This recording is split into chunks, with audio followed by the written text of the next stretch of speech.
अगला टॉपिक तुम्हारा है, शब्द होता है गुरुत्व। ग्रेविटी किसी कहते हैं? तो गुरुत्व वह आकर्षण बल है जिससे पृथ्वी किसी वस्तु को अपनी ओर खींचती है। वह आकर्षण बल जिससे पृथ्वी किसी वस्तु को अपनी ओर खींचती है, अपनी ओर आकर्षित करती है, गुरुत्व कहलाता है। क्या कहलाता है? अब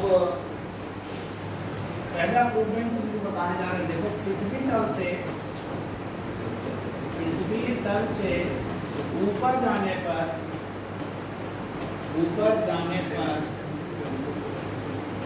जी के मान में परिवर्तन।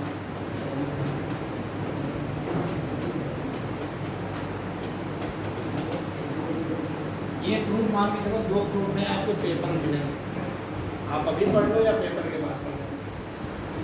पृथ्वी तल से ऊपर जाने पर जी के मान में परिवर्तन। अब देखो, माना पृथ्वी का वही बात लैंग्वेज से, माना पृथ्वी का केंद्र सी, द्रव्यमान एमी व त्रिज्या आरी।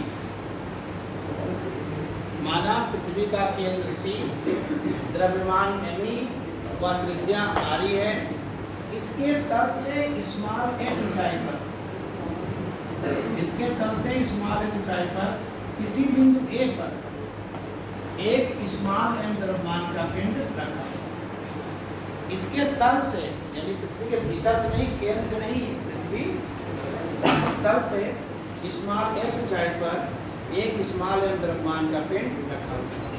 पृथ्वी द्वारा इस पिंड पर आरोपित गुरुत्वाकर्षण बल न्यूटन के अनुसार क्या सूत्र है? F = G m1 m2 m r square. r की दूरी कितनी हो गई? r प्लस h का होल स्क्वायर।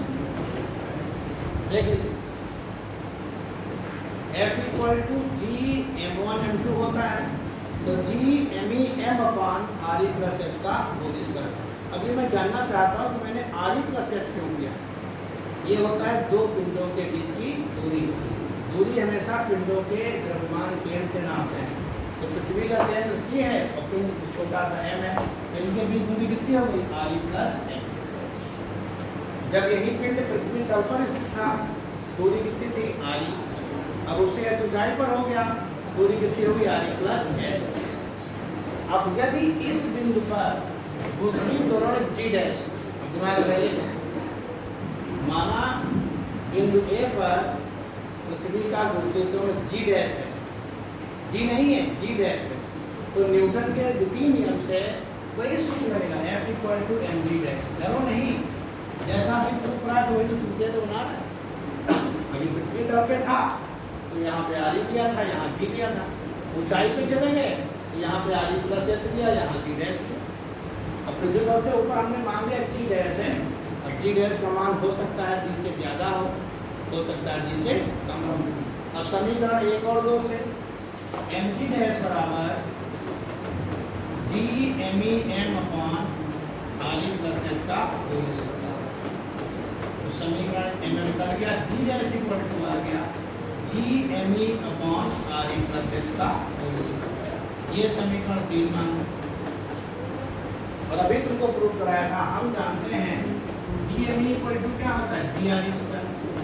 अभी तुमने प्रूफ किया है, स्मॉल g बराबर g m r² प्रूफ किया था। तो हम जानते हैं g m = g r²। अब g m का मान रख दो समीकरण 3 से। कई लोग देख रहा मैं बोर्ड को देखना भी पसंद नहीं करते हैं, तो तुम बोर्ड को देखना पसंद नहीं करोगे तो तुमको आएगा कुछ नहीं कर। जान लीजिए क्या, हम तुमको खड़े होकर बता रहे हैं कि प्रूफ करा रहे हैं, तो बोर्ड तरफ देखना भी नहीं चाहते हो, तो तुम फिर बच्चे नहीं। इन दोनों समीकरणों को बराबर कर दिया तो g डैश निकल गया। और हमको पहले से प्रूफ कराया था, मैंने बताया है g m होता है g r², क्योंकि अभी प्रूफ नहीं कराया।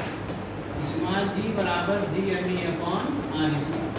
तो यहाँ से देखोगे तो g m = g r² हो गया। तो यहाँ पर रख दो, नीचे से r ही कॉमन ले लो, r² नीचे से कॉमन हो गया तो r² हो जाएगा, तो 1 + h अपान r का होल स्क्वायर। ये देखिए r² कट गया, तो g dash = g upon 1 + h upon r का होल स्क्वायर। ये देखिए G dash equal to G upon 1 plus H upon R का होल स्क्वायर। जितना ऊपर जाओगे उतना जी बदलता जाएगा। हो गया। लेकिन ये जी डैश का मान जी से ज़्यादा है या कम है ये कैसे जाना? अगर किसी चीज़ को 1 से भाग करते हैं तो उसके मान पे क्या प्रभाव पड़ता है? अगर किसी चीज़ को 1 से भाग करें तो उसका मान बढ़ता है कि घटता है? 1 से भाग करते हैं तो उसके मान पर कोई प्रभाव नहीं पड़ता है, और 1 से अधिक से करते हैं तो घट जाता है। यहाँ पे जी को 1 से भाग कर रहे हैं कि 1 से अधिक से कर रहे हैं? 1 प्लस लगा हुआ है, यानी 1 से अधिक से भाग कर रहे हैं। इसका मतलब ऊपर जाने पर गुरुत्वीय त्वरण जी का मान घटता है। उपरोक्त से सिद्ध होता है कि पृथ्वी तल से ऊपर जाने पर गुरुत्वीय त्वरण जी का मान घटता है। तो फार्मूला हो गया G dash equal to G upon 1 plus H upon R का होल स्क्वायर। मंडे आओगे तो मैं तुमसे सूत्र पूछूंगा कि ऊपर जाने पर जी का सूत्र क्या होता है, तो तुम बताओगे G dash equal to G upon 1 plus H upon R का होल स्क्वायर। हम तुमसे पूछेंगे एच क्या है, तो तुम कहोगे पृथ्वी तल से पिंड की ऊंचाई है, आर क्या है, पृथ्वी की त्रिज्या है, जी क्या है, पृथ्वी का गुरुत्वीय, यानी पृथ्वी तल से ऊपर जाएं तो गुरुत्वीय त्वरण जी का मान घटता है। क्लियर हो गया। अब इस पे न्यूमेरिकल कैसे आते हैं देखो, तुमको सिखा देते हैं। क्वेश्चन पूछता है कि पृथ्वी तल से कितना ऊपर जाएं कि जी का मान आधा रह जाए, तो G dash equal to G by 2 रख के हल करो। पृथ्वी तल से कितना ऊपर जाएं कि जी का मान 1/4 रह जाए, तो G dash equal to G by 4 करके हल कर दो। कितना ऊपर जाएं कि जी का मान 3/4 रह जाए, तो G dash equal to 3/4 H कर दो, 3/4 जी कर दो, एच निकल जाए। इस पे बहुत सारे न्यूमेरिकल बनते हैं और दिमाग लगा के हर बच्चा कर सकता है। पक्का कभी पूछेगा पृथ्वी तल से इतनी ऊंचाई पर जी का मान क्या होगा, एच की जगह पर मान रख दो। बहुत सुंदर सुंदर सवाल आते हैं, कराएंगे तो देखना। हो गया। अब अगला प्रूवमेंट है पृथ्वी तल से नीचे जाने पर, ये थोड़ा सा टफ है, मन से सीखो। पृथ्वी तल से नीचे जाने पर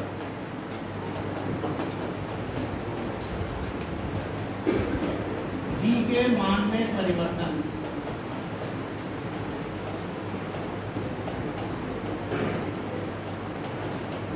जो लोग नहीं आए उनको बता देना कि ये हो गया है, चैनल पे देख ले, अपना नोट्स बना ले। नहीं आए तो मैं कुछ कर नहीं सकता, ये तो कोई रोजे एब्सेंट रहता है। इस तरीके चलो हो पाएगा। पृथ्वी तल से नीचे जाने पर जी के मान में परिवर्तन, ये प्रूवमेंट थोड़ा सा टफ है, आप इसको ध्यान से सीखें।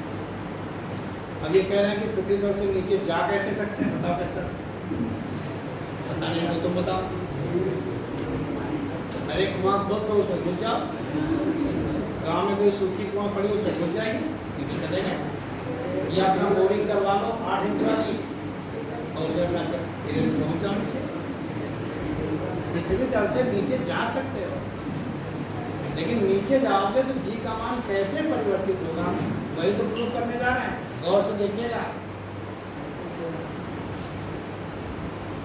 पृथ्वी तल से नीचे जाने पर जी के मान में परिवर्तन है।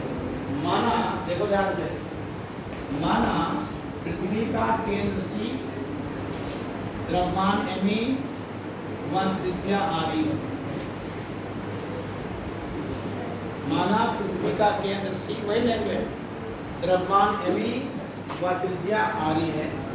इसके तल से स्मॉल एच गहराई पर स्थित, इसके तल से स्मॉल एच गहराई पर एक स्मॉल एम द्रव्यमान का पिंड स्थित। इसके तल से मतलब पृथ्वी के तल से स्मॉल एच गहराई पर, तुमको हमने बोरिंग करके एच गहराई पर बैठा दिया। कुआं तुम्हारे यहाँ एच गहरा था, तुम उसमें घुस गए। राजस्थान में बहुत गहरे गहरे कुएं हैं, तुमको उसके अंदर डाल दिया। पृथ्वी तल से स्मॉल एच गहराई पर एक स्मॉल एम द्रव्यमान का पिंड बिंदु ए पर स्थित। अब इस पिंड पर, अब दिमाग में रहिए, यही कहानी बदल रही है। अब इस पिंड पर संपूर्ण पृथ्वी गुरुत्वाकर्षण बल नहीं लगाएगी, केवल RE माइनस एस त्रिज्या के बराबर पृथ्वी का गोला गुरुत्वाकर्षण बल लगाएगा। अब इस पिंड पर पूरी पृथ्वी थोड़ा लगाएगी, जितना घुस गए इसके बाहर वाली हट जाएगी। अब इस पिंड पर संपूर्ण पृथ्वी गुरुत्वाकर्षण बल न लगाकर केवल RE माइनस एस त्रिज्या के बराबर पृथ्वी का गोला गुरुत्वाकर्षण बल आरोपित करेगा। यदि इसका द्रव्यमान m डैश हो तो पिंड पर लगने वाला गुरुत्वाकर्षण बल F equal to G m1 into m dash m upon RE minus h का स्क्वायर। दिमाग लगाओ, हमने माना कि जो RE माइनस एच त्रिज्या का गोला है उसका द्रव्यमान m डैश है, तो सूत्र क्या होगा गुरुत्वाकर्षण बल? F equal to G m1 m2 होता है, तो m dash m upon r square नहीं RE माइनस एच का होल स्क्वायर। यदि इस बिंदु पर त्रिकोण G डैश हो तो mg dash equal to G m dash m upon, यहाँ पे डरना नहीं, यहाँ पे डरने की आवश्यकता नहीं है, m से m कट गया, G dash equal to G m dash upon RE minus h का होल स्क्वायर। यही मेन चीज है। घनत्व बराबर क्या होता है? द्रव्यमान बटे आयतन। और द्रव्यमान बराबर क्या होता है? आयतन गुणे घनत्व। यदि पृथ्वी का घनत्व रो हो तो मान लो पृथ्वी का घनत्व रो है, तो द्रव्यमान बराबर क्या होगा? द्रव्यमान बराबर क्या होगा? आयतन 4/3 पाई RE माइनस एच का होल क्यूब गुणे घनत्व। यदि पृथ्वी का घनत्व रो हो तो RE माइनस एच त्रिज्या के बराबर पृथ्वी का द्रव्यमान m डैश बराबर क्या होगा? आयतन गुणे घनत्व। पृथ्वी कैसी होती है? गोलाकार। गोले का आयतन कितना होता है? 4/3 पाई RE। क्या हो जाएगा? 4/3 पाई RE माइनस एच का होल क्यूब इंटू रो। ये तुम्हारा इससे कट गया। तो G डैश इक्वल टू क्या होगा? 4/3 pi rho RE minus H into G। ये देखिए समीकरण 2। G डैश इक्वल टू आ गया 4/3 pi rho RE minus H into G। समीकरण 2 बन गया। इस चीज में अगर तुम्हें कोई दिक्कत हो तो बता दो, डरो नहीं। H कह रहा है नीचे गए तो पूरी पृथ्वी नहीं लगाएगी, केवल RE माइनस एच त्रिज्या के बराबर पृथ्वी का गोला लगाएगा, और उसका द्रव्यमान हमने m डैश माना है। वो सुंदर सा देखिए तुम्हारी आंखों सामने है। अब पृथ्वी तल पर हम जानते हैं, खुद तो जानते हो, स्मॉल g बराबर G me upon RE square. ये देखिए पूरी पृथ्वी की बात हो रही है। हम जानते हैं स्मॉल g बराबर G me upon RE square. ये पूरी पृथ्वी की बात हो रही है। यहाँ भी द्रव्यमान बराबर रख दो, क्या होता है? मान द्रव्यमान बराबर क्या होगा? आयतन। पृथ्वी की आयतन क्या है? 4/3 पाई RE क्यूब बटे घनत्व। RE स्क्वायर कट गया तो 4/3 पाई रो RE कैपिटल। डरते थोड़ो हैं तुम, ऐसे डरते थोड़ो है। समीकरण 3 ये तो पृथ्वी तल से आया है। अब समीकरण 2 को 3 से भाग कर दो, G डैश अपॉन G करोगे तो क्या आएगा? 4/3 pi rho RE minus h capital G upon 4/3 pi rho RE into capital G। ऐसे ऐसे बहुत होशियार बच्चे होंगे। तो G dash equal to G RE minus h upon RE, बाकी सब कट गया। और हम करेंगे मेहनत से, तो G डैश इक्वल टू क्या होगा? G 1 minus h upon RE। ये देखिए G dash equal to G 1 minus h upon RE। ये पृथ्वी तल से नीचे जाने पर G के मान में परिवर्तन। कहाँ जाने पर? नीचे जाने पर। नीचे G dash equal to G 1 minus h upon RE। इससे पहले क्या था? ऊपर जाने का। ये क्या है? नीचे जाने का। चैलेंज है, इन दोनों में से एक प्रूफ हमारे स्कूल में आएगा। अगर प्रूफ नहीं आएगा तो 1 मिनट वेट करना, 100%। हाँ नहीं आना है, पेपर आउट कर रहा हूँ, हिम्मत हो तो तैयार कर लेना। तो ऊपर जाने का सूत्र क्या था? G dash equal to G बटे 1 प्लस एच अपॉन RE का होल स्क्वायर। तो नीचे जाने का है G dash equal to G multiply 1 minus h upon RE। Are you agree with me? Hindi में बोले नहीं सब। क्या तुम सहमत हो मेरे बात से? अगर किसी चीज को 1 से गुणा करते हैं तो उसके मान पे क्या प्रभाव पड़ता है?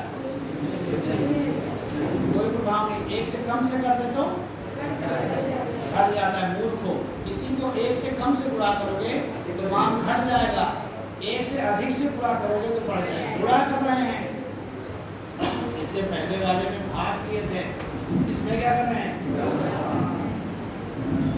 तेज बोलने को जाए माइक टेस्ट करें। इससे पहले वाले में क्या किया था? भाग। इसमें क्या कर रहे हैं? गुणा। इससे पहले वाले में भाग किया था, अब क्या कर रहे हैं? गुणा। तो किसी को अगर 1 से गुणा करोगे तो मान पे कोई प्रभाव नहीं पड़ेगा, 1 से कम से करोगे तो घट जाएगा। यहाँ जो गुणा कर रहे हैं वो 1 से कम कर रहे हैं कि 1 से ज्यादा? g dash equal to g 1 minus h upon r। 1 से कम से करें कि ज्यादा से करें?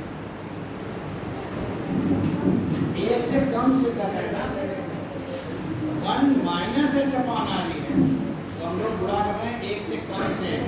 इससे सिद्ध होता है कि पृथ्वी तल से नीचे जाने पर पृथ्वी कोण g का मान घटता है। सिद्ध हो गया कि पृथ्वी तल से नीचे जाने पर पृथ्वी कोण g का मान घटता है, ऊपर जाने पर भी घटता है